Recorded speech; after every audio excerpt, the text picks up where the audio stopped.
বুড়ো বলে তাকে আমরা বিশ্রামে পাঠিয়ে দেই, বসিয়ে রাখি, দলে নেই না, কতই না নাটক। তার এই রিটায়ার্ড আউটটি ছিল আমাদের জন্য লজ্জার। পুরো ম্যাচে জাস্ট একটি মাত্র ছয়, সেটিও মাহমুদুল্লাহ রিয়াদের।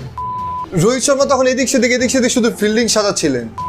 আবারও খাদের কিনারা থেকে দলকে টেনে তুললেন সেই অবহেলিত মাহমুদুল্লাহ রিয়াদ, যাকে আপনারা অনেক আগেই ছেটে ফেলে দিয়েছিলেন। কিন্তু মাহমুদুল্লাহ রিয়াদ জানান দিয়েছেন তিনি এখনো ফুরিয়ে যাননি। তিনি বারবার প্রমাণ করে এসেছেন তিনি কি জিনিস। কিন্তু আমাদের এই জাতি খুবই অকৃতজ্ঞ জাতি। আমরা আসলে কৃতজ্ঞতা স্বীকার করতে জানি না এবং প্রাপ্য সম্মানটুকুও দিতে জানি না। তারই যেন জলজান্ত উদাহরণ মাহমুদুল্লাহ রিয়াদ। এই মাহমুদুল্লাহ রিয়াদের ব্যাটিং নিয়ে কত কথা হয়েছিল, কত আলোচনা, কত সমালোচনা হয়েছিল যে স্ট্রাইক রেট বলে কথা। আজকে 142 স্ট্রাইক রেটে মাহমুদুল্লাহ রিয়াদ খেলেছেন দুর্দান্ত একটি ইনিংস, যা ছিল চোখ ধাঁধানো। যখন দল একদম খাদের কিনারায় পড়ে গিয়েছিল, সেখানে ভারতের বিপক্ষে একাই হাল ধরেন মাহমুদুল্লাহ রিয়াদ। এমনকি ধারাভাষ্যকার বলছিলেন